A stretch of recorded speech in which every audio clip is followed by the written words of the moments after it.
1,000 miles, one battered trunk, and a single letter that could either save her life or destroy what little she had left.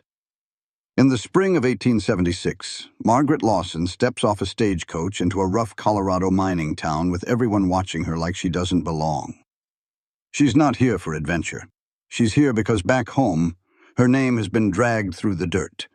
A widow with a scandal she didn't choose, and nowhere left to run. The only hand reaching for her is from a man she's never met, Samuel Vance, a lonely rancher who placed an ad for a wife. But instead of showing up himself, he sends a preacher to collect her. And that's when Margaret realizes something terrifying. This fresh start might come with secrets, hidden expectations, or a trap she can't escape once she's alone in the mountains. So the question is Samuel truly the kind man he promised to be? Or is Margaret about to repeat the same nightmare all over again? Stay with me. Because what happens after she arrives will test trust, courage, and the power of grace in a way you won't expect. Lesson. Your past doesn't get to decide your future, especially when you're brave enough to start over. If this story speaks to you, tap like, comment grace. If you believe second chances are real, share it with someone who needs hope today, and subscribe for more powerful stories like this. The stagecoach groaned to a stop right in front of the general store. Margaret Lawson held a gloved hand against her stomach, which was churning something awful. She wondered if she had just made the worst mistake of her entire life, coming all this way to Georgetown, Colorado in the spring of 1876. Dust kicked up around the wheels as she peeked out the window. She saw a rough-and-tumble mining town tucked deep in the Rocky Mountains. All its wooden buildings were bunched up along muddy streets that still had patches of melting snow. She had come more than 1,000 miles from St. Louis, with just a beat-up trunk holding her few belongings, and a letter from Samuel Vance, a rancher looking for a wife through a mail-order service. The letter itself was kind, maybe even a little warm, but Margaret knew all too well that pretty words on paper could hide a whole world of trouble. She had learned that lesson the hard way. The driver swung the door open and offered a leathery hand to help her down. Margaret took a deep breath and stepped out onto the wooden boardwalk, her dark traveling dress now coated in a fine layer of trail dust. She was 23 years old, with reddish-brown hair pinned up under a simple bonnet, and green eyes that had seen more sorrow than most women her age. The whole reason she was here, the reason she ran from St. Louis and answered a stranger's ad, felt like a hot brand on her heart that would never fade. You see, she was a widow, but that was not the worst of it. Her husband had been killed in a fight over cards just 8 months after they married, leaving her with a mountain of debt and a name dirtied by his wicked ways. Thomas had been handsome and charming, all right, but he was also a thief and a cheat. And after he died, the good folks of St. Louis made it plain that his widow had no place in their polite company. The whispers followed her like a shadow. Women would clutch their purses a little tighter when she walked by, and men would give her sneering grins, figuring she was just as rotten as her late husband. Margaret had written to Samuel and told him the whole truth about her past, fully expecting him to write back and tell her to forget it. But instead, he answered with a kindness she did not expect, saying that everybody deserves a new beginning and that he would be honored to meet her when she got there. She must have read that letter a dozen times on the long trip west, trying to make herself believe it was true, trying to believe she was not heading straight for another heartbreak. Now, standing on that boardwalk with her trunk by her feet and folks staring from every doorway and window, she felt completely exposed. A man in a black suit walked up to her. His face was serious, but not mean. "Miss Lawson," he said, taking off his hat. "Yes," she answered, her voice sounding a lot braver than she felt. "I'm Reverend Thomas Whitfield. Samuel Vance asked me to come meet you and take you out to his ranch. He would have come himself, but one of his horses fell ill yesterday and he couldn't leave its side." A little jolt of worry went through Margaret. What sort of man sends a preacher to pick up his intended bride? Was this some kind of trick?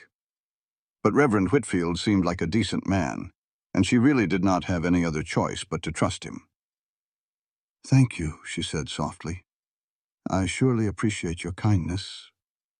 The Reverend loaded her trunk into a wagon and then helped her up onto the seat.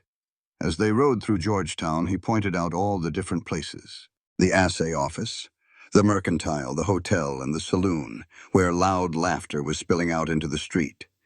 The town was buzzing with the energy of a silver boom filled with miners and businessmen all crowding the walkways. But Margaret saw the rough parts, too.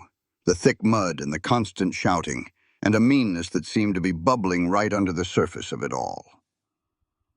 "Georgetown is a good town," Reverend Whitfield said, almost like he could read her mind.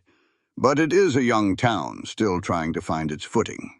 Samuel's ranch is about 5 miles out of town, down in a valley where you can get some peace and quiet from all this racket." "Tell me about him," Margaret said, then paused. "If that's not too forward of me to ask." The Reverend gave a small smile. "Samuel is a good man. He came here 7 years ago and built his ranch up from nothing. He is honest and hard-working, and folks here respect him. He mostly keeps to himself. But when the town needed help to build the church, he was the first one to offer his own time and his own lumber." "Then why did he send for a wife?" Margaret asked. "Surely there are women around here who would want a man like that." Reverend Whitfield got quiet for a second, steering the wagon up a road that climbed into the foothills. "Samuel has had his share of tragedy. He was engaged to be married once back in Kansas, but his sweetheart died from scarlet fever just 2 weeks before their wedding day. He came west to get away from those memories. I think he's made a good life for himself here, but it is a lonely one. Last winter was especially tough, and I believe he just realized he wanted something more than work and being alone." Margaret took all this in, and she felt a connection to Samuel that she had not expected.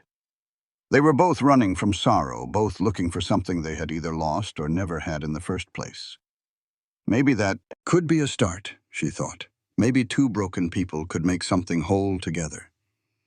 The road wound its way through pine forests and fields, where the first wildflowers were starting to show their colors. The air was so crisp and clean, a world away from the choking coal smoke and river smell of St. Louis. Margaret found herself taking deeper breaths, and the tightness in her chest started to loosen just a bit. They crossed a wooden bridge over a creek that was running fast and full with melted snow, and then they went up a small hill. "There," the Reverend said, pointing ahead. Margaret looked and saw a valley spread out before them, sheltered on 3 sides by mountains. A log house stood near a group of trees, with smoke curling up from its stone chimney. Past the house were corrals, a barn, and green pastures where horses were grazing. It was a simple place, but you could tell it was well cared for, and something about the sight of it made a lump form in Margaret's throat. As they got closer, a man came out of the barn. He was tall and broad in the shoulders, wearing work clothes and a hat that shadowed his face. He put down the bucket he was carrying and started walking toward the wagon, taking off his hat as he came near. When Margaret got her first good look at Samuel Vance, it nearly took her breath away. He looked to be about 30 years old, with dark hair that fell over his forehead and eyes so blue they seemed to hold the whole Colorado sky. His face was handsome, but marked by the sun and wind and hard work. There was a softness in his expression that did not quite match his strong build, and when his eyes met hers, she saw a flicker of doubt in them, a vulnerability that mirrored her own. "Miss Lawson," he said, and his voice was deep and warm. "Welcome. I hope your journey wasn't too hard on you." "Thank you, Mr. Vance," she answered, letting him take her hand as he helped her down from the wagon. His grip was strong but gentle, and he let go right away, taking a step back to give her some room. "Please call me Samuel," he said. "I am mighty glad you made it here safely." Reverend Whitfield set her trunk on the porch, and Samuel invited both of them inside. The house was bigger than it looked from the outside. The main room was both a kitchen and a living space, with 2 smaller rooms that Margaret figured were bedrooms. Everything was clean and tidy, but it was sparse, like the home of a man who only owned what he truly needed. "I've made up the bedroom for you," Samuel said, nodding toward one of the doors. "The other one is mine. I want you to know there's no pressure here, no expectations. We can take all the time you need to get to know one another before we decide to marry, if that is what you still want to do. Margaret had been ready for a lot of things, but not for this kind of gentle respect. She looked at Samuel and saw he was being truthful, and that tight knot of fear inside her loosened another notch. "Thank you," she said, her voice barely a whisper. "That means more to me than you could ever know." Reverend Whitfield stayed for coffee, and his easy chatter helped break the ice. He told stories about how Georgetown got started, about the big silver strikes that brought thousands of fortune seekers into these mountains, and about the brutal winters and the tough spirit of the folks who stayed. Samuel would add a detail here and there, and Margaret found herself starting to relax, even cracking a smile at some of the stories. When the Reverend finally said his goodbyes, promising to come back in a few days to check on them, Margaret was alone with Samuel for the very first time. The silence stretched out between them. It was not quite comfortable, but it was not tense either. "You must be tired," Samuel finally said. Would you like to rest, or maybe you're hungry?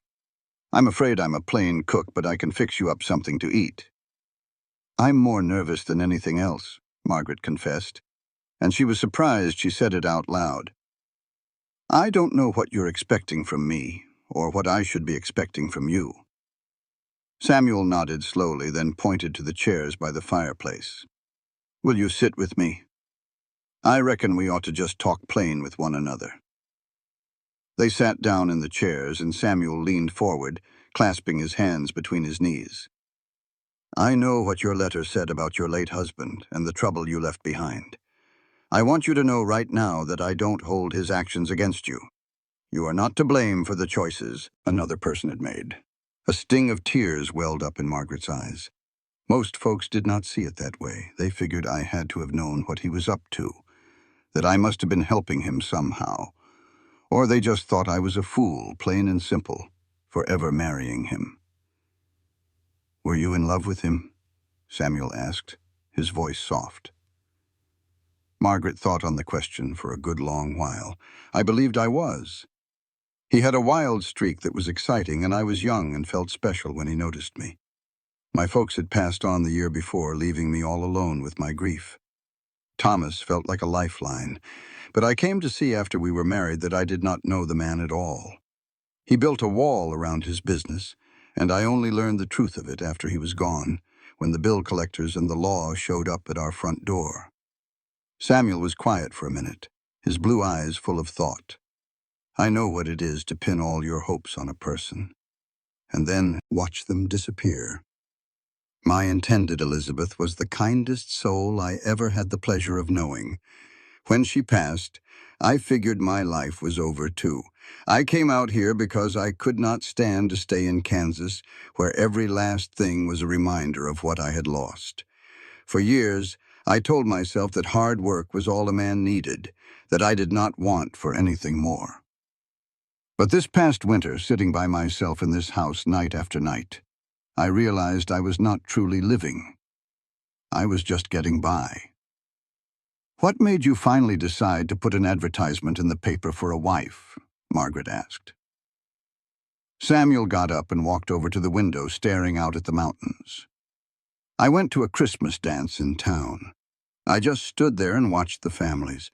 I saw the way husbands and wives moved as one, the way they would catch each other's eye and smile from across the room. I saw the children running around, and I felt a longing so strong it was like a sharp pain in my chest. I am 31 years old, and I have built something good here, but it all feels empty with no one to share it with." Margaret stood up and came to stand beside him at the window. "I know that feeling all too well. All I ever wanted was a family, a home, a life full of simple, ordinary joys. Instead, what I got was scandal and shame. When I saw your notice in the paper, I nearly tossed it aside, thinking it was just a fool's dream. But something inside me made me pick up a pen and write that letter. I figured that even if you turned me down, at least I would have been honest about who I am." Samuel turned and looked at her then, and the power in his eyes made her forget to breathe for a second. "I do not want you to ever feel like you owe me a thing, Margaret. You have come a mighty long way, and if you decide this life is not for you, I will help you find a place in Georgetown or give you the money to go wherever you please. But if you are willing to give this a real try, to see if we might just build a life together, I give you my word I will treat you with respect and kindness. I promise I will always be truthful with you and never hold your past against you." Margaret felt a little shift deep inside her, a careful kind of hope she had not let herself feel for months. "I would like to try," she said, her voice barely a whisper. "I would like to see if we can make this work." A real smile spread across Samuel's face then, changing his whole serious expression. "Well then, let us start with getting to know one another. Let me show you around the ranch and you can tell me what you make of it." They passed the rest of the afternoon walking the land. Samuel showed her the barn that was home to 6 horses, telling her of his dream to one day raise fine horses for the mines and other ranches nearby. He showed her the chicken coop with its small flock, and the garden spot he had not had the time to plant or tend to by himself. He showed her the creek that ran with fresh water all year long, and the wide meadow where he cut hay for the winter. Margaret listened to it all and asked questions, truly interested in the life Samuel had carved out for himself. She told him about growing up in St. Louis, about her father, who was a school teacher, and her mother, who took in sewing to help make ends meet. She talked about her love of books, about her knack for numbers that had helped her father with his bookkeeping, and about her dreams of having a big garden and learning to put up food for the winter. As the sun started to dip low, painting the mountains in shades of gold and rose, they stood together on a little hill that looked out over the whole valley. The sheer beauty of it all stole Margaret's breath away, and tears slipped down her face before she could even think to stop them. "What is it? What is wrong?" Samuel asked, his voice full of concern. "Nothing is wrong," Margaret said, quickly wiping at her cheeks. "It is just that this is so beautiful, and you are so kind, and I had truly convinced myself I did not deserve a single good thing ever again. I figured I would spend the rest of my days paying for mistakes that were not even mine." Samuel reached out his hand slowly, giving her plenty of time to pull back, and rested it gently on her shoulder. "You deserve to be happy, Margaret. You deserve respect and kindness and a life that fills you with joy. I cannot promise you that everything will be perfect, but I can promise I will do my level best to give you all of those things." Margaret looked up at him, saw the honesty deep in his eyes, and felt something hard and brittle inside her heart just crack wide open. "Why are you being so good to me? You do not even know me. For all you know, I could be a terrible person." Samuel's smile was a gentle thing. "Well, I could be a terrible person too. We are both taking a chance here, but I believe a person's true colors show in what they do over time.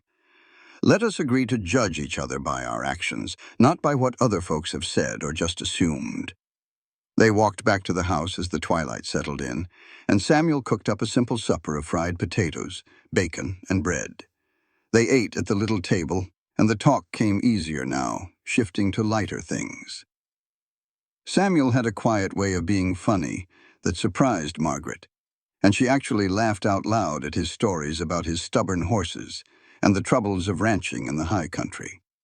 After they ate, Samuel would not hear of her cleaning up, and sent Margaret to unpack her trunk in the bedroom he had fixed up for her. The room was small but cozy, with a proper bed, a washstand, and pegs on the wall to hang her clothes. He had even put a small mirror on the wall and a braided rag rug on the floor. It was more than she had ever dreamed of, and a wave of thankfulness for his kindness washed over her. That night, lying in a real bed for the first time in what felt like forever, Margaret just stared up at the ceiling, thinking about the strange road her life had traveled. Just that morning, her heart had been full of dread and fear, sure she was heading toward more disappointment or something much worse. But now she felt something that had been gone for a long, long time. She felt hope. Samuel was nothing like she had expected. He was better, kinder, and more decent than she had dared to hope for. She did not love him, not yet, but she could see how love might grow between them, and that was more than she had thought was possible. In the other room, Samuel lay awake too, thinking about the woman who had shown up that afternoon. Margaret was a lovely woman, but it was something more than her pretty face that had caught his notice. There was a strength in her, a toughness you could see in the set of her shoulders, even with all the hurt he could see in her eyes. She had been wronged and judged by folks who knew nothing, and still she had found the grit to travel clear across the country to start a new life with a complete stranger.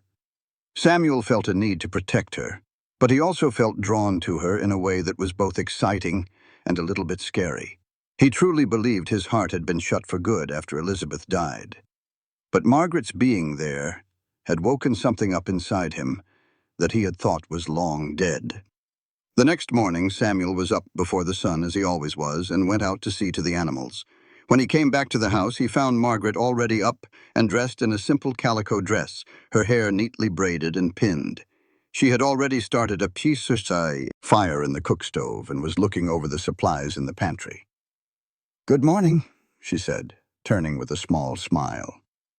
"I hope you do not mind me looking through your things. I thought I might get breakfast started." "I do not mind one bit," Samuel said, hanging his hat on a peg by the door. "I would be mighty grateful. My cooking gets the job done, but no one has ever called it tasty." Margaret got right to work, and before long, the whole cabin smelled of coffee and frying eggs. She found flour and baking soda and whipped up a batch of biscuits, moving with a sureness that told of long practice. Samuel just watched her moving about his kitchen, amazed at how right she seemed in that little space. They ate their breakfast together, and afterward Margaret insisted on washing up while Samuel went back outside to his work. "I need to feel like I'm useful," she told him when he tried to object. "Just let me help out however I can." Over the next several days, they settled into a comfortable kind of rhythm. Samuel worked the ranch, mending fences, breaking horses, and doing the 100 other chores that made up his days. Margaret took charge of the house, cooking and cleaning and putting things in order. She also started on the garden, turning the rich soil and making plans for what she would plant. Samuel gave her seeds and tools and watched with a quiet satisfaction as she poured her heart into the work. In the evenings, they would sit and talk. Margaret learned all about Samuel's boyhood in Kansas, about his folks who had passed when he was just a boy, and about the years he spent working on other men's ranches before he saved enough to buy his own piece of land. Samuel learned about Margaret's love for books, her surprising skill with figures, and her secret wish to one day see the ocean. They shared their stories and even some laughter, and little by little, the walls between them started to ease off. About 5 days after Margaret had settled in, Samuel figured they ought to ride into Georgetown for some supplies. Margaret hadn't been up on a horse in more years than she could count, but Samuel was patient as a saint. He picked out a gentle mare for her and helped her get her bearings in the saddle. They rode side by side through the bright spring morning, and Margaret felt a kind of freedom she hadn't known in a long, long time. Georgetown was bustling just like always, and Margaret couldn't help but notice all the curious looks they were getting. Samuel introduced her to the shop owners and the other townsfolk they met, saying simply that she was the woman he aimed to marry. Most folks were civil enough, though Margaret could see the questions swimming in their eyes. She just held her head high, refusing to let on about the knot twisting in her stomach. Over at the general store, they bought flour, sugar, coffee, and a mess of other things they needed. The fella running the place, a round man, named Henry Sullivan, was as friendly and welcoming as could be. His wife, Clara, came out from the back room and started talking to Margaret right away. She told her all about Georgetown, giving her advice on which merchants were straight shooters and which ones to watch out for. Margaret was mighty grateful for her kindness, even while a part of her wondered how long that warmth would last if Clara ever found out about her past. As they were loading up their goods into the wagon, a woman's voice called out, "Samuel Vance? Is that really you?" Samuel turned around, and Margaret saw his face light up with surprise and pleasure. A well-dressed woman, probably in her 40s, was walking toward them with a big smile. Trailing behind her was a younger lady, likely in her early 20s, with dark hair and a real pretty face. "Mrs. Hampton," Samuel said, tipping his hat. "It surely is good to see you. And Miss Hampton, you're looking fine. We just got in from Denver, Mrs. Hampton said, and her eyes slid over to Margaret with clear curiosity. "We've taken a house here for the season. My husband has some mining business in the area." "But Samuel, you have to introduce us to your lovely companion." Margaret felt her stomach do a flip, but Samuel's voice was as steady and warm as a summer day. "Mrs. Hampton, Miss Hampton, I'd like for you to meet Miss Margaret Lawson. She's just come here from St. Louis, and we're planning on getting married." Mrs. Hampton's eyebrows shot up, and Miss Hampton's smile seemed to lose its footing for a second. "Well, how wonderful," Mrs. Hampton said, but her tone didn't quite match her words. "A whirlwind romance, I see." "Margaret answered my advertisement for a wife," Samuel said, calm as you please. "We're taking this time to get to know each other, and I count myself lucky she agreed to come." Miss Hampton's face had gone hard, and in that moment Margaret understood everything. The younger woman had set her sights on Samuel, and Margaret's arrival had thrown a wrench in her plans. The whole thing made her feel uneasy, but Samuel didn't seem to notice the tension in the air. They exchanged a few more polite words before the Hampton women went on their way. While Samuel and Margaret finished loading the wagon, Margaret saw Miss Hampton look back at them, her face a complete mystery. "Miss Hampton seemed a little surprised by our news," Margaret said carefully as they started the drive out of town. Samuel was quiet for a spell. "Isabella Hampton has made it clear a few times that she's interested in me. I've always been polite, but I've kept my distance. I don't have any romantic feelings for her, and to be honest, her forwardness made me uncomfortable." "She is very beautiful," Margaret pointed out. Samuel looked straight at her. "She is, but beauty by itself just isn't enough. Isabella strikes me as the kind of person who wants a husband for his standing and for comfort, not for a partnership or real affection. I want a whole lot more than that." A warm feeling spread through Margaret at his words, and she reached out and touched his arm gently. "I am so glad," she said in a soft voice. That evening after supper, Samuel asked Margaret to take a walk with him. They strolled down to the creek, where the water was rushing over smooth stones, making a peaceful sound. The first stars were starting to pop out in the darkening sky, and the air was cool and smelled sweet like pine. "I have been doing some thinking," Samuel said, stopping near the edge of the water. "We've known each other for less than a week, but I feel more at ease with you than I have with anybody in years. I don't want to rush you, Margaret, but I was wondering if you might think about setting a day for our wedding. Not right away, but maybe in a few weeks. That would give us more time to be sure, but it would also make your place here a little more solid." Margaret's heart started to pound in her chest. She had been thinking the very same thing, wondering when Samuel might bring it up. "I would like that," she said. "I feel comfortable with you too, Samuel. Actually, it is more than just comfortable. I find myself thinking about you when we're apart, wondering what you're up to, and looking forward to our evenings together." Samuel turned to face her straight on, reaching out to take both her hands in his. "I am falling in love with you, Margaret. I surely didn't expect it to happen this fast, but it's the honest truth. You have brought life back to this place, and back to me. I want to build a future with you, if you'll have me." Margaret felt tears well up in her eyes, but for once, they were happy tears. "I am falling in love with you too," she whispered. "I was so scared when I first came here, so sure I'd be turned away and judged. But you have shown me nothing but kindness and respect. You have made me believe I can have a happy life again." Samuel lifted a hand to gently hold her cheek, his thumb brushing away a tear.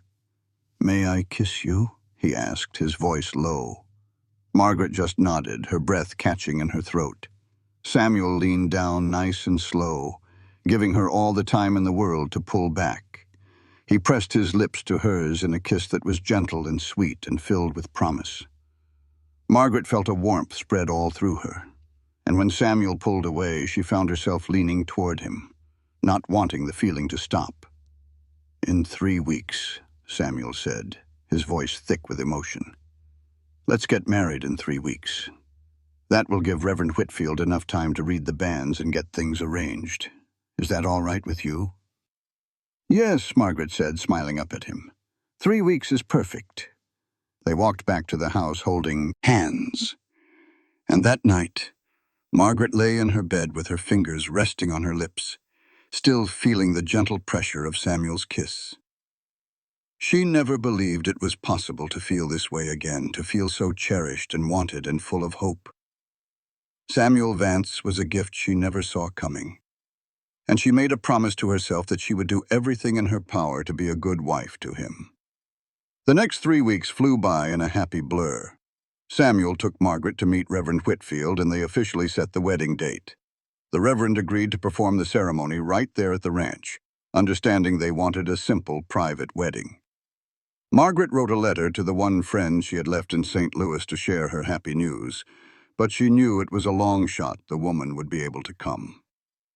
Samuel insisted on taking Margaret back to Georgetown to buy fabric for a wedding dress. Back at the general store, Clara Sullivan made a big fuss over Margaret. She helped her pick out a beautiful cream-colored silk and even offered to help her with the sewing. Margaret was truly touched by her kindness, and the two women spent several afternoons together, stitching the dress and talking about everything from cooking recipes to the troubles of living in a mining town. During that time, Margaret also got to meet more of the folks in Georgetown. Most were friendly, though she could feel that some were holding back, like they were waiting to see what kind of woman she would turn out to be.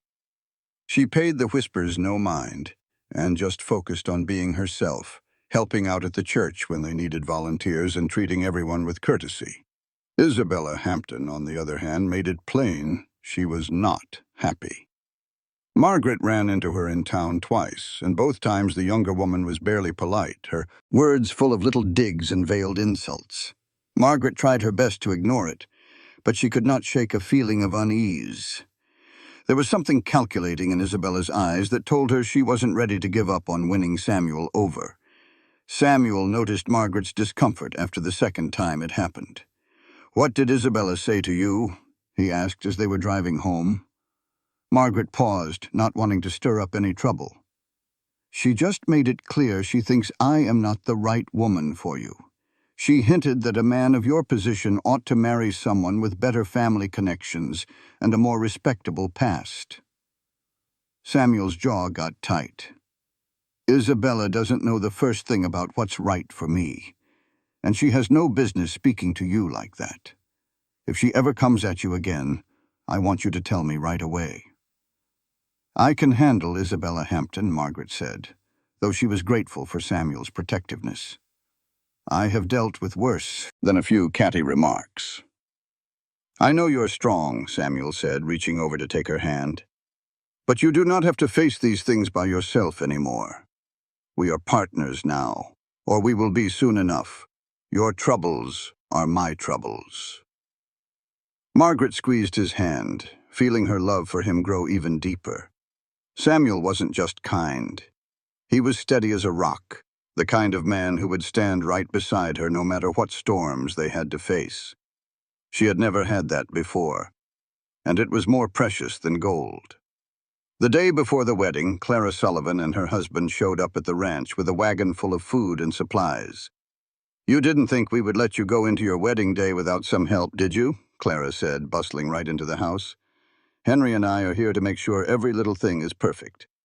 Margaret was just overwhelmed by how generous they were. She and Clara worked side by side getting food ready for the little get-together after the ceremony. Outside, Samuel and Henry were busy putting up tables and benches and stringing lanterns through the trees for the party that evening. That night, Margaret and Clara sat on the porch, watching the setting sun splash the mountains with fiery colors. "You sure are a lucky woman," Clara said softly. "Samuel Vance is one of the best men I've ever had the pleasure of knowing. He'll treat you right." "I know," Margaret replied. "I'm still having a hard time believing any of this is real, that I'm actually marrying him tomorrow." Clara gave her a knowing look. "You're worried something is going to mess it all up, aren't you? That a piece of your past is going to show up and tear everything down." Margaret was taken aback by how well the older woman could read her. "Is it that easy to see?" "Only for someone who's had to outrun their own ghosts." Clara said Henry and I moved out west because we were in need of a brand new start ourselves. He'd made some poor choices in business back east, and we lost every last thing. We got here with next to nothing, but we were set on building our lives over again. It was a struggle at first, but we managed it. And you'll do the same, Margaret. You and Samuel are going to build something wonderful together. Margaret felt the sting of tears in her eyes. Thank you, Clara. I can't tell you how much your friendship means to me. The morning of the wedding was bright and beautiful. The sky was a perfect cloudless blue, and the air smelled of pine trees and wildflowers. Margaret was up at the crack of dawn, her stomach doing flips with a mix of nerves and pure excitement. Clara showed up before breakfast, shooing Samuel right out of the house so she could help Margaret get ready. Margaret took a bath and washed her hair, then sat in her robe while Clara skillfully worked with a curling iron. The cream-colored silk dress was a perfect fit, the top snug and the skirt flowing down to the floor in soft folds. Clara had picked a bouquet of wildflowers, a mix of purple, yellow, and white, all tied together with a ribbon. When Margaret saw her reflection in the little mirror, she hardly knew the woman looking back. She looked so happy, almost glowing, with bright green eyes and a healthy color in her cheeks. This wasn't the shattered, hopeless woman who had shown up in Georgetown 3 weeks ago. This was somebody new, a person full of hope and love. The wedding was set for the late afternoon, when the sunlight would be soft and golden. As the hour drew closer, Margaret could feel her jitters getting worse. Clara must have noticed because she reached over and squeezed her hand. "It's natural to feel nervous," she said. "Just you remember, Samuel loves you. He's the one who chose you. That's all that counts." Reverend Whitfield arrived, and right behind him were Henry Sullivan and 3 other couples from town who had gotten to be good friends with Samuel. Margaret was deeply moved that these folks had traveled all the way to the ranch just to see them get married. And then Samuel stepped out of his room, and it felt like all the air left Margaret's lungs.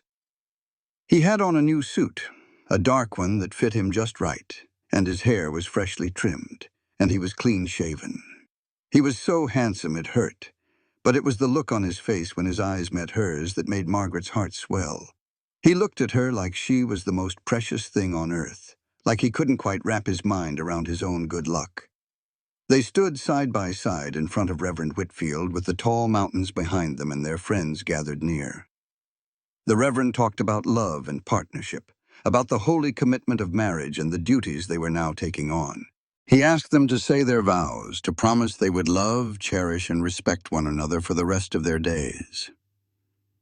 When Samuel said his vows, his voice was steady and clear, and his blue eyes never once left Margaret's face.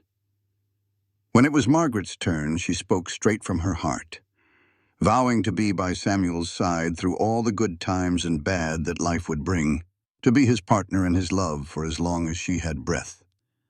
Samuel slid a simple gold ring on her finger, and Reverend Whitfield declared them man and wife. "You can kiss your bride," he said with a warm smile. Samuel gently held Margaret's face in his hands and gave her a kiss so tender it made her feel treasured and wanted all at the same time. Their friends clapped and cheered, and when they finally broke apart, Margaret saw that Samuel had tears in his eyes, just like she did. The party that came after was full of joy and warmth. They all enjoyed the food that Clara and Margaret had fixed, and Henry Sullivan pulled out a fiddle and started playing some lively songs that got everyone clapping along and tapping their feet. When the sun went down and the lanterns started to cast a soft glow, Samuel took Margaret's hand for a dance under the stars, and she felt like she was in a beautiful dream. Much later, when all the guests had gone home and the house was finally quiet, Samuel and Margaret stood in the main room, feeling a sudden shyness between them. They were married now, truly husband and wife, and the weight of that new closeness hung in the air. Are you feeling tired? Samuel asked in a low voice. A little bit, Margaret confessed. But mostly I'm just happy. This was the very best day of my entire life. Samuel reached over and carefully took the pins out of her hair, letting her reddish-brown curls tumble down over her shoulders. You're so beautiful, he whispered. I must be the luckiest man in the world. Margaret reached up to touch his face, her fingers tracing the line of his jaw. I love you, Samuel. I never thought I could feel this for anyone, but I love you with everything I have. I love you too, Samuel said. And then he kissed her again, a kiss that was longer and deeper than before. Margaret felt a spark of desire ignite inside her, a feeling that was warm and insistent. And when Samuel swept her up into his arms and carried her to his bedroom, which was now their bedroom, she went without hesitation, ready to start this next part of their life together. The night was sweet and passionate, full of soft words and gentle explorations as they discovered each other's bodies and souls. Samuel was patient and thoughtful, always making sure Margaret felt safe and loved, and she answered him with a passion that was a surprise to both of them. When they finally drifted to sleep tangled in each other's arms, Margaret was filled with a sense of peace she had never experienced in her life. The days and weeks that came after were a sweet routine of married life, but for Margaret, they felt anything but ordinary. She woke up every morning next to her husband, gave him a hand with the ranch chores when she was able, and filled her days turning their house into a real home. She planted a garden and looked after it with care, feeling a deep satisfaction as the vegetables started to sprout. She learned how to can and preserve food, how to churn butter and make cheese, and all the other skills a rancher's wife had to learn. Samuel was a considerate and loving husband. He never once made Margaret feel taken for granted, always thanking her for the meals and pointing out the little touches she added to their home. He taught her to be a better rider, taking her on long trips through the mountains where they discovered hidden valleys and lakes with water clear as glass. In the evenings, they would either read together or Samuel would play an old harmonica he'd had since he was a boy while Margaret sang along. Their connection in the bedroom grew deeper as well as the first bit of shyness gave way to a comfortable closeness. Margaret found out she enjoyed being a wife far more than she ever had with Thomas, because Samuel treated it as a way to show his love, not just to get his own pleasure.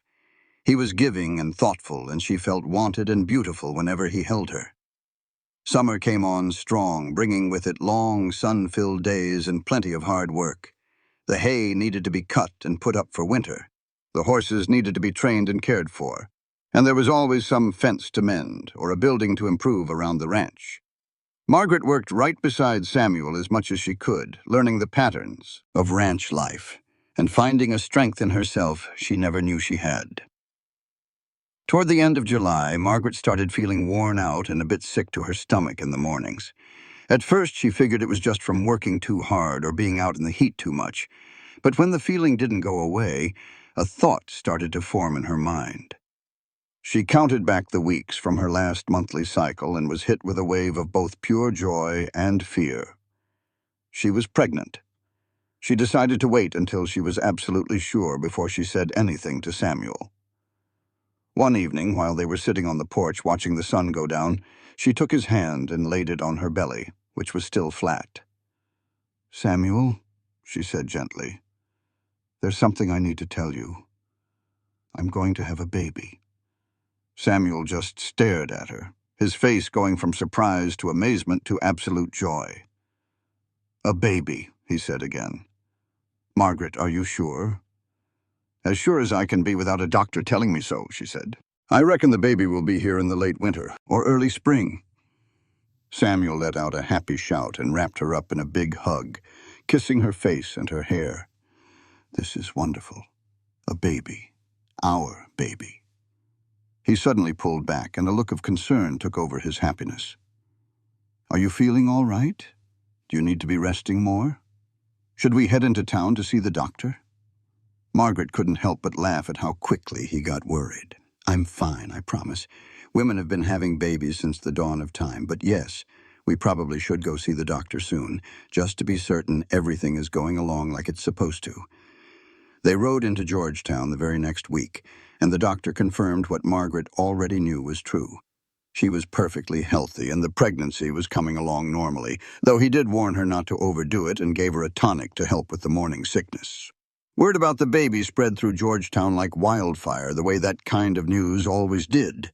Clara Sullivan was just thrilled, giving her advice and a helping hand. The other women in town, some who had kept their distance from Margaret, started to warm right up to her now that she was expecting. A coming baby had a funny way of making a woman seem respectable no matter what her past held. Isabella Hampton, though, took one last shot at stirring up trouble. Margaret ran into her at the general store one afternoon, and Isabella made it a point to walk right up to her.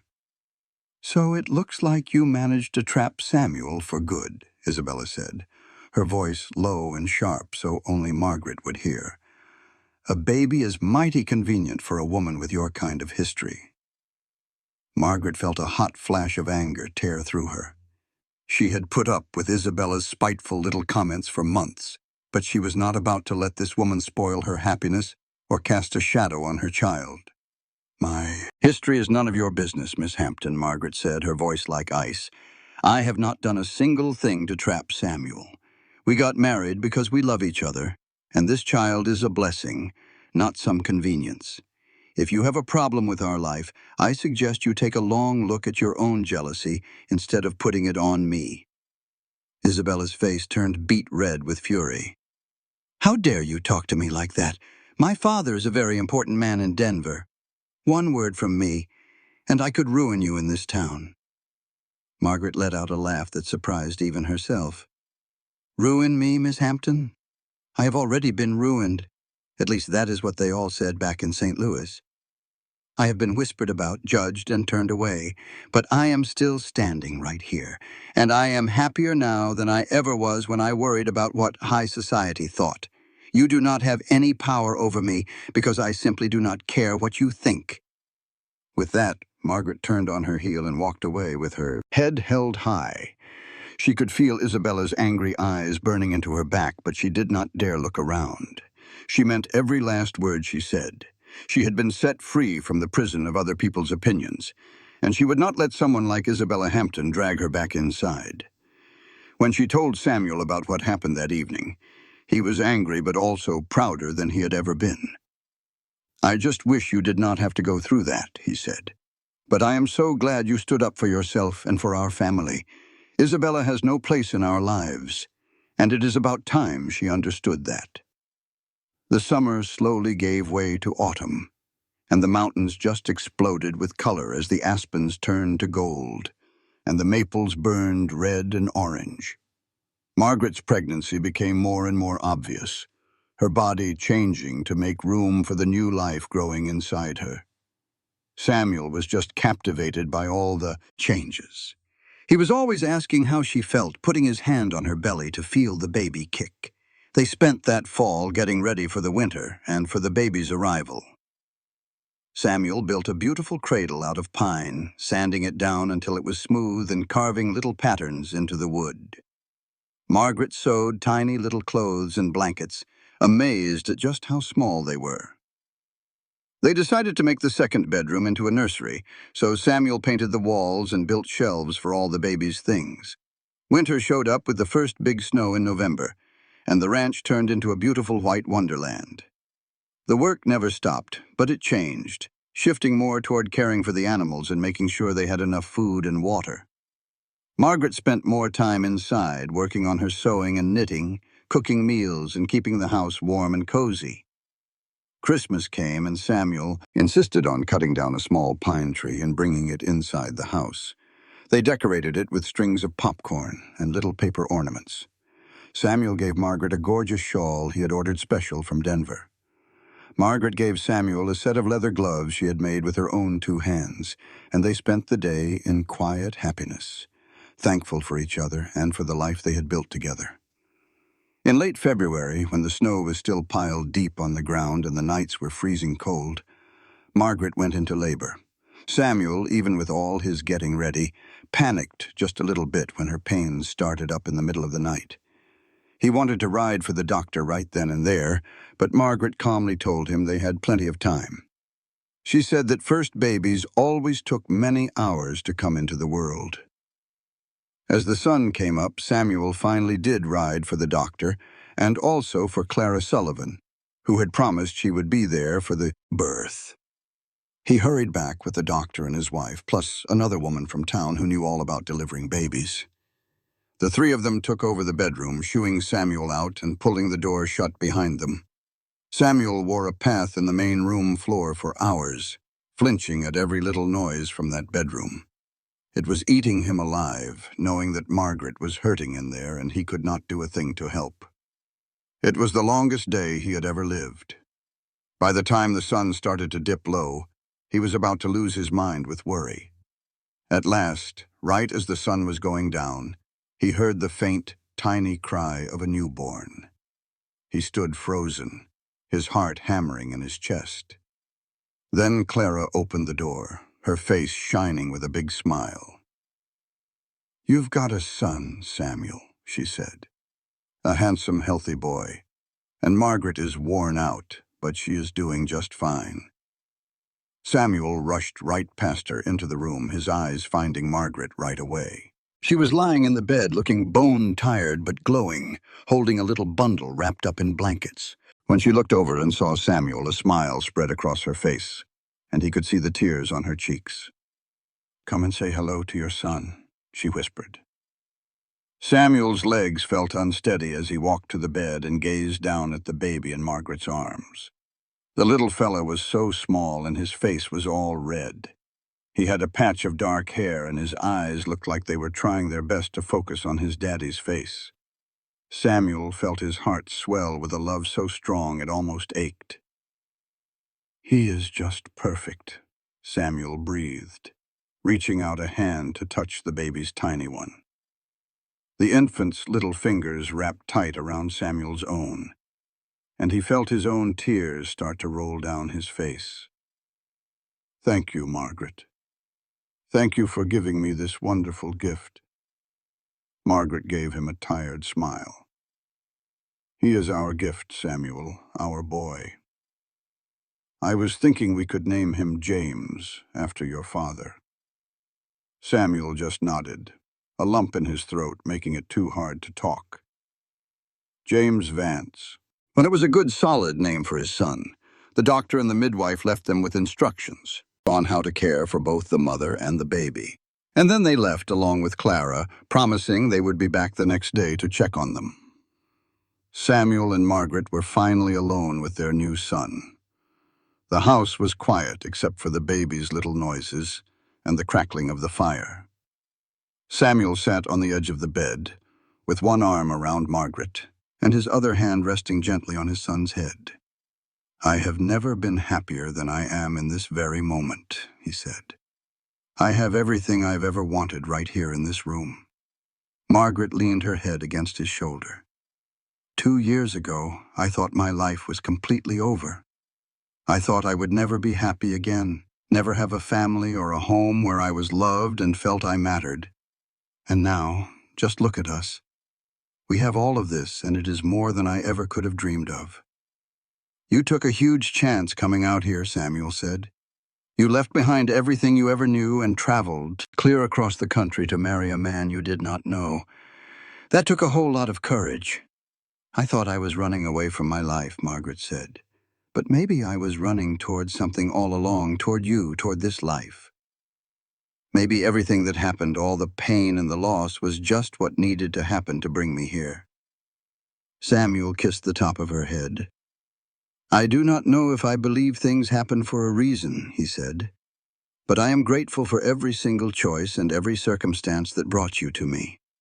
I promise you, Margaret, I will spend the rest of my days making sure you never once regret coming to Colorado."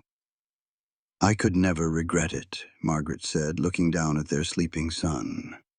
"This is where I belong, with you and with James in this beautiful place. This is our home." The weeks after James's birth were tiring but filled with joy. Margaret was up at all hours of the night feeding the baby, and Samuel helped out as much as he could, changing diapers and walking the floor. With James, whenever he got fussy. They were both running on very little sleep, but they were amazed by every tiny change in their son. Every new sound he made, every little expression that crossed his small face. Spring finally arrived, bringing warmer weather and a feeling of new life all across the ranch. The garden started to grow again. The horses played in the meadows, and James grew stronger and more aware of the world. Samuel hired a young man from town to help him with the ranch work, which gave him more time to spend with his family. In May, they took James into Georgetown to have him baptized. Reverend Whitfield performed the ceremony, and Clara and Henry Sullivan stood up as his godparents. The church was full of people who had come to know and respect both Samuel and Margaret. And as Margaret looked around at all the friendly faces, she realized she had truly found a community in this rugged mountain town. After the ceremony, everyone went over to the Sullivans' house for a celebration. People brought food and gifts for the baby, and Margaret found herself surrounded by women offering her advice and sharing stories about their own children. She felt welcomed by this community in a way she never had back in St. Louis, where folks were more worried about how things looked and their social status than about real friendship. As the afternoon went on, Margaret stepped outside for a breath of fresh air, carrying James with her. She stood on the porch looking out at the mountains that ringed Georgetown, thinking about just how much her life had changed in a little over a year. Samuel came out and joined her, sliding his arm around her waist. "What are you thinking about?" he asked her. "I am thinking about Grace," Margaret said softly. "I came here expecting to be judged, expecting to be turned away once. People knew my history, but you showed me kindness all the same. You looked right past my failings and my shame, and you gave me a real chance to begin again. And because of what you did, my life is wonderful now. I have you and James, a home and good friends. I have every last thing I never imagined I could have." Samuel gently turned her to look at him, his face full of seriousness. "We all could use a little grace, Margaret. Every one of us has messed up, and we all have things in our past we are not proud of. What matters is if we let those things chew us up, or if we decide to keep moving forward.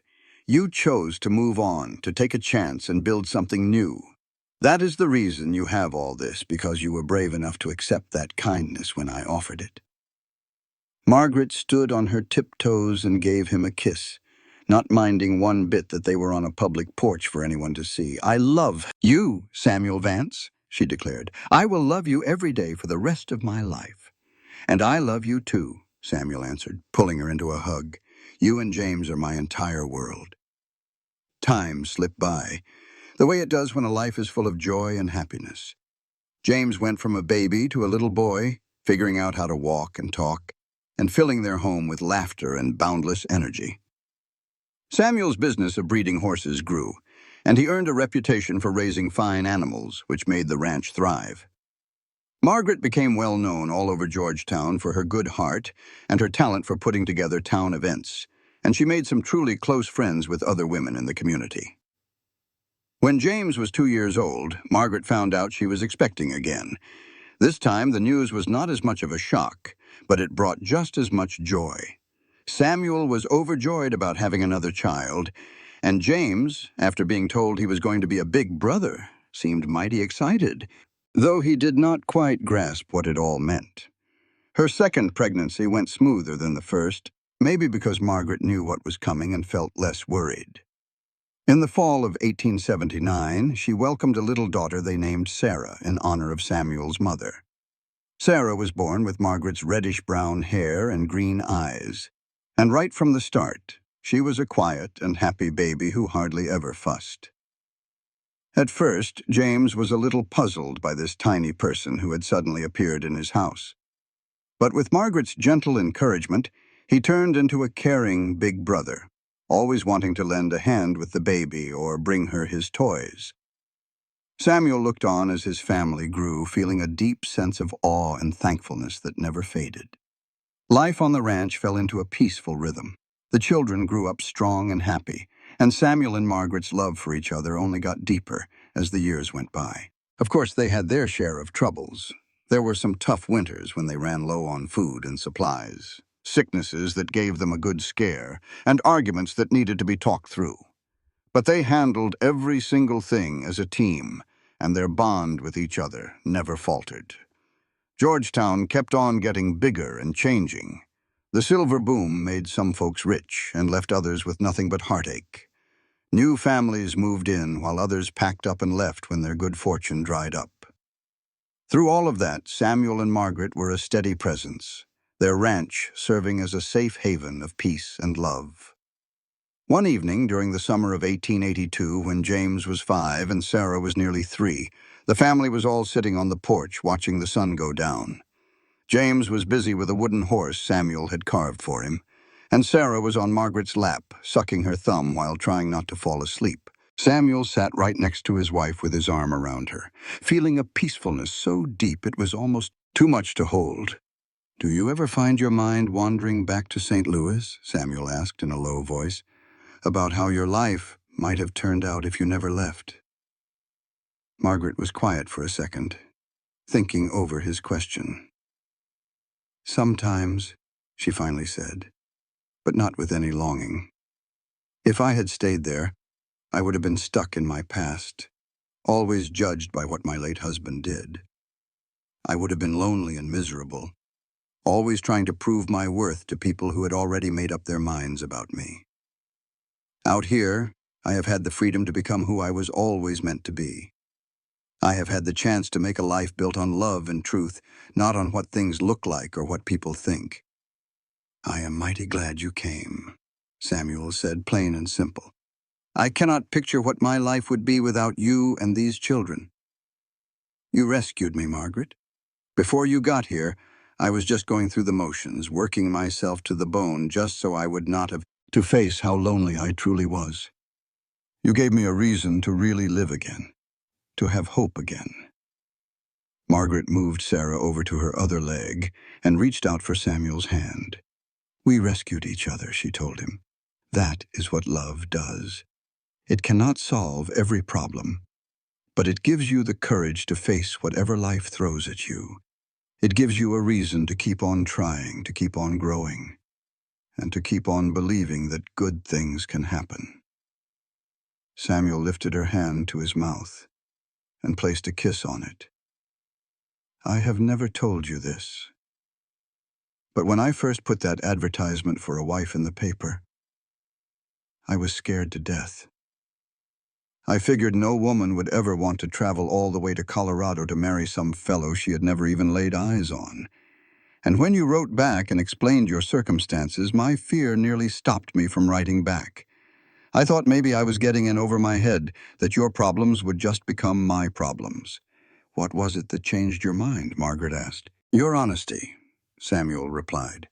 "You could have kept your past a secret. You could have come all the way out here and let me find out the truth down the road. But you were up front with me right from the very start, even when you knew it could cost you the chance for a new life. That told me all I needed to know about the kind of person you are, and I am so thankful that I trusted my gut and wrote back to you." They sat together in a comfortable quiet as the sky turned dark and the first stars began to peek out. James set his toy aside and crawled up into Samuel's lap, and Samuel wrapped his arms tight around his son, taking in that little boy smell of sunshine and dirt and pure childhood. Margaret looked at her family, at the home they had built with their own hands, and she felt a thankfulness so strong it brought tears to her eyes. The years kept rolling by, and each one brought its own set of blessings and trials. James started going to school in Georgetown, riding into town with Samuel every morning and coming home filled with tales about his schoolwork and his buddies. Sarah stayed the quiet, observant child, perfectly happy helping her mother with chores around the house or spending whole afternoons in the garden, studying bugs and flowers with the same amount of wonder. In 1884, Margaret had another boy, and they decided to name him Thomas. Samuel had been a little uneasy about that name, since it was also the name of Margaret's first husband, but Margaret was firm. "Thomas Lawson was a bad man who made awful choices," she explained. "But there is nothing wrong with the name itself. I want to give it a new story, to give it to a child who will be raised with nothing but love and good role models. Our Thomas will not be anything like the man I was married to before." Samuel saw her point, and little Thomas turned out to be a whirlwind of energy and mischief from the moment he could get around on his own. He kept Margaret running from dawn till dusk, and his playful troublemaking made the whole family laugh, even on days when he wore them out completely. The ranch kept on doing well, and Samuel was able to grow it, buying up more land and adding to his herd of horses. His reputation for being an honest man with quality animals spread all across Colorado, and folks came from as far as Denver and Colorado Springs just to buy horses from him. Margaret stayed very active in the Georgetown community. She helped get a library started, organized events to raise money for families going through hard times, and taught Sunday school at the church. A lot of people cared for her deeply, and the old gossip about her past had disappeared a long time ago. She was just Margaret Vance, Samuel's wife, a wonderful mother, and a respected member of the town. In the spring of 1887, when James was 10, Sarah was 7, and Thomas was 3, Margaret realized she was pregnant one more time. This pregnancy was harder on her than the others, likely because she was in her mid-30s by then. She got tired very easily and felt sick to her stomach most of the time. Samuel was always by her side and full of worry, making her get more rest and taking over more of the work around the house. That November, Margaret gave birth to twin girls, Elizabeth and Emma. The labor was very long and hard, and for a few scary hours the doctor worried that Margaret might not make it, but she was strong and pulled through. And even though she was weak for many weeks after, she slowly got her strength back. The twins were very small but perfectly healthy, and they made the Vance family feel complete. Samuel would look at his 5 children, from the baby twins all the way up to 10-year-old James, and feel like his heart was going to burst with love and pride. His home was now loud and messy and overflowing with life, which was everything he had ever wished for during all those quiet years before Margaret showed up. As the kids got older, Samuel made it a point to teach them about the importance of working hard, being honest, and always treating people with kindness. He told them stories about his and their mother's lives before they found each other, because he wanted them to know that everybody makes mistakes, and that the important part is what you do after you make them. Margaret was a bit more reluctant to talk about her past with the children, afraid that they might feel ashamed of her. But Samuel believed it was crucial. "They need to know that their mother is one of the most courageous people I have ever met," he would say. "They need to understand that she stood up to judgment and being turned away with true grace and strength, and that she never let any of it tell her who she was. That is a lesson worth passing on." So Margaret shared her story with her children in a way they could understand, about her first marriage and the tough times after Thomas Lawson passed away. She told them how she came out west to marry a man she'd never met, about the fear and the hope she carried, and how their father showed her kindness when all anyone else had was judgment. James, being the oldest, he understood it the best. He asked, "Mama, were people mean to you?" Margaret had to admit that some folks surely were. But then there were others, like your father and Clara Sullivan and the Reverend Whitfield, who were good and kind. "I learned that the kind people are the ones that truly count. The others, well, they are just wrestling with their own heartache and fear, and they try to feel bigger by looking down on folks. But that is not the person I ever wanted to be, and it is not the kind of people I'm raising you all to be." The children took these lessons to heart, and they grew into caring and decent young folks. James, he showed a real talent for handling horses and was often out there helping Samuel with the training. Sarah fell in love with growing things and started helping Margaret turn the garden into a proper business, selling fresh vegetables and herbs to the people in Georgetown. Thomas, bless his heart, with his mischievous streak kept everybody hopping, but he also had a sharp mind and a real gift for figuring things out. The twins, as they got bigger, were like 2 peas in a pod, making up their own secret language and always knowing what the other was about to say. The 1890s brought even more changes to Georgetown and to the Vance family. The silver market started to dip, and some of that boom-town excitement in Georgetown began to fizzle out. Families that had come looking for a fortune started moving on to find it somewhere else. But the Vances stayed put. Their roots had grown too deep to just pull up and leave. James, at 16 years old, fell head over heels for a girl from town, the daughter of the man who owned the mercantile. Samuel and Margaret just watched with a mix of smiles and tenderness as their boy tried to figure out the tricky business of first love. When James finally asked if he could properly court the girl, Samuel gave him his blessing, remembering what it felt like to be young and full of powerful feelings. Sarah, at 13, was a lot quieter about her own feelings, but Margaret could already see the fine young woman her daughter was turning into. She was a thoughtful and gentle soul, with a spirit that was connected to the world around her. Margaret had a feeling that Sarah would one day want to go see more of the world than just their little piece of Colorado. And while that notion brought a little ache to her heart, she was set on supporting whatever dreams her daughter chased. Thomas, at 9, was still a bundle of energy and mischief, but you could also see the kind of man he was going to be. He had a powerful sense of what was right and could not bear to see anybody get treated unfairly. He got into a tussle or two at school more than once for sticking up for the smaller kids who were being picked on by bullies. Samuel worked hard to aim that protective spirit in the right direction, teaching Thomas that real strength was for helping those who could not help themselves, not for pushing people around. The twins, at 6 years old, were starting school and winning over everyone they met with their sunny smiles and identical faces. They looked so much alike that even Margaret sometimes had to take a second look to tell them apart, though she saw the little differences in how they acted. Elizabeth was the more outgoing one, while Emma was just a little more shy.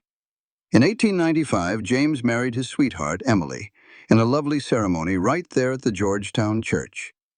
It was a day of happy tears for Margaret, watching her firstborn son promise his life to another woman. But Emily was a sweet and good-hearted girl, and it was plain to see she absolutely adored James. So Margaret welcomed her into the family with a wide-open heart. Samuel built a small house for James and Emily right there on the ranch property, wanting to keep his son nearby but also give the newlyweds their own space.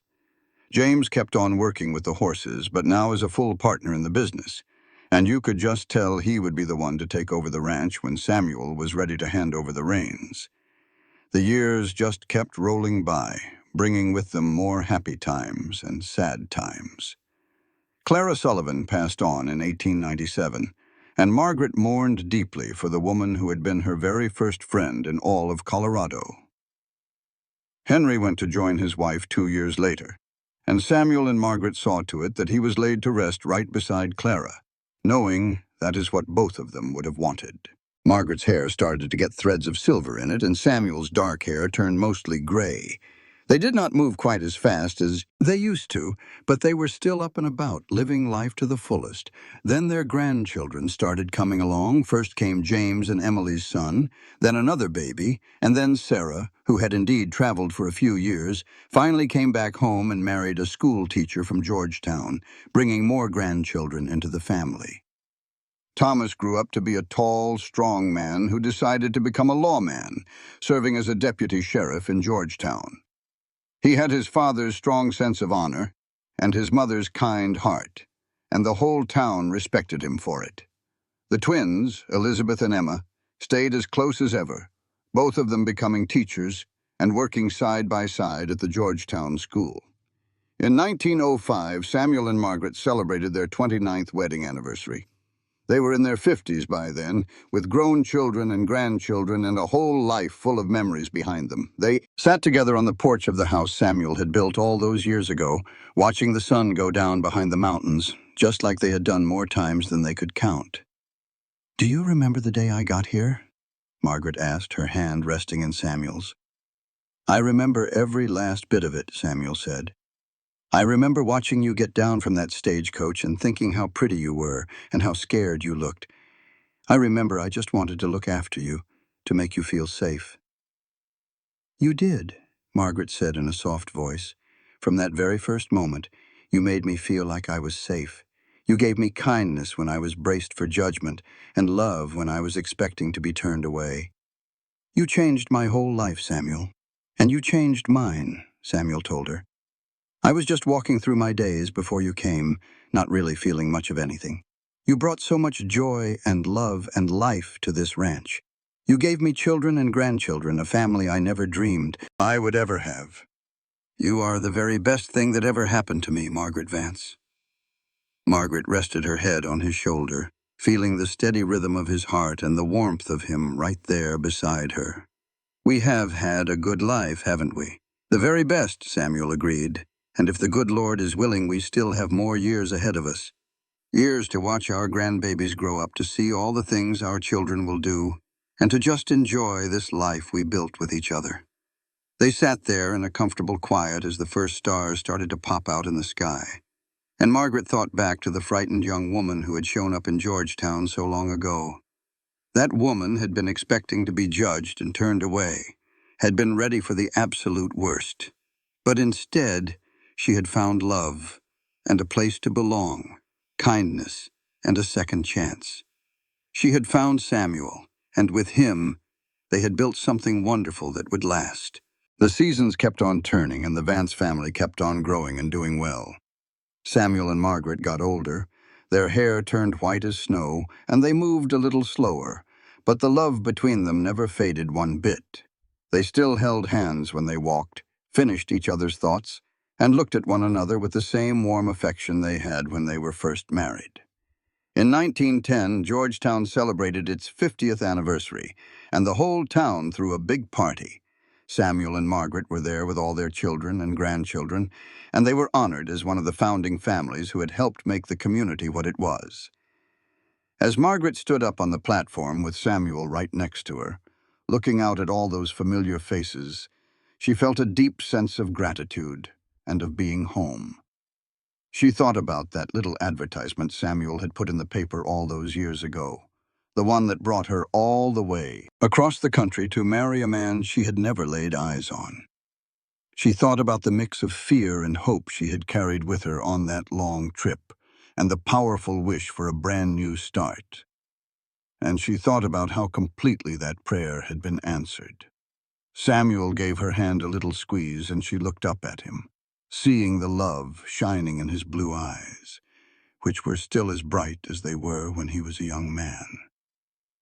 "Thank you," she whispered. "For what?" Samuel asked. "For all of it," Margaret said. "For looking past my mistakes, for giving me a chance, for loving me like you have, for building this amazing life with me." Samuel smiled and kissed her on the forehead. "Thank you for being brave enough to come to Colorado, for trusting me when you had every reason not to, for loving me right back. We have been partners in this whole thing, Margaret, and I would not change a single day of the life we have had together."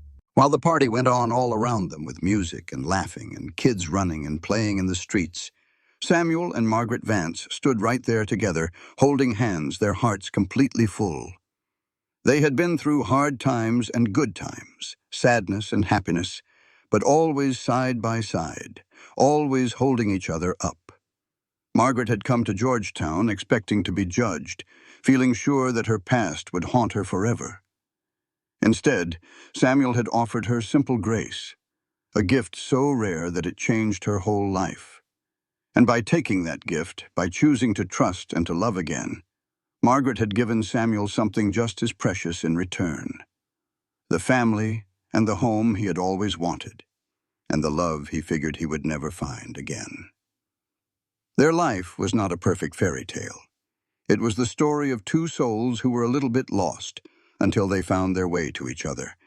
And through love and promises and grace, they built a life that was truly beautiful. Something complete and beautiful. Theirs was a story of getting a second chance and making things right. It was about the courage you need to start all over again, and the healing that comes when someone truly sees you and loves you anyway. As the sun went down over the Colorado mountains, it painted the sky with incredible shades of gold and pink and purple. Samuel and Margaret stood there together, with the family they had made and the community they had helped grow, surrounded by the love they had tended to for more than 30 years. They had been shown grace, and they had passed that grace along to others, sending out ripples of kindness that went further than they would ever know. Years later, long after Samuel and Margaret were gone, their children and grandchildren would get together to remember them. They would tell the stories of the mail-order bride who came to town expecting judgment, and the cowboy who showed her kindness instead. They would talk about the love that had kept them going for so many years, about the good values they taught their children, and about the legacy they both left behind. And those descendants of Samuel and Margaret Vance would come to understand that love is not about being perfect. It is about accepting people, flaws and all, and about forgiveness. It is about seeing every part of a person and making the choice to love them no matter what. It is about offering kindness when others are quick to judge, and about believing in new beginnings and fresh starts. The ranch stayed in the family for many generations, passed down from James to his kids, and then to their kids after them. The house that Samuel built with his own 2 hands stood firm, and the valley he had made his own was still a place of peace and beauty. And the story of Samuel and Margaret was told over and over, as a reminder that every person deserves a little grace, and that love can mend even the worst wounds. It taught that the most courageous thing a person can do is to trust again after they have been let down, to hope again after being disappointed, and to love again after being hurt. Margaret had first come to Georgetown, Colorado in 1876. She was a scared widow with a tarnished name, expecting nothing but harsh judgment. She left this world decades later as a wife, a mother, a grandmother who was loved by all, and a cornerstone of her town. She had lived a life full of love and meaning. The thing that made the difference between those 2 women was Samuel Vance and the grace he offered her. But it was also Margaret herself. It was her own courage to accept that kindness and build a new life from the ashes of her old one. Their love story was not some big dramatic tale. It was quiet and constant, built on the small daily decisions to be kind, to be patient, and to be true to each other. It was about being there for one another day after day, year after year, through the simple times and the big moments. It was about being partners and having respect, about passion and gentleness, and sharing both laughter and tears. In the end, it was exactly what both of them had always dreamed of, and it was more than either one had ever been brave enough to hope for. It was grace made real, a love that was given without strings, and a life they built side by side that was richer and more complete than anything they could have made on their own. And it all started with a simple ad in a paper, a courageous choice, and a cowboy who looked at a woman expecting the worst and instead offered her a love that was beyond her wildest dreams. This content was carefully researched, developed, and manually edited by our team to deliver meaningful stories with valuable life lessons. Every narrative is crafted to entertain, inspire, and empower our audience.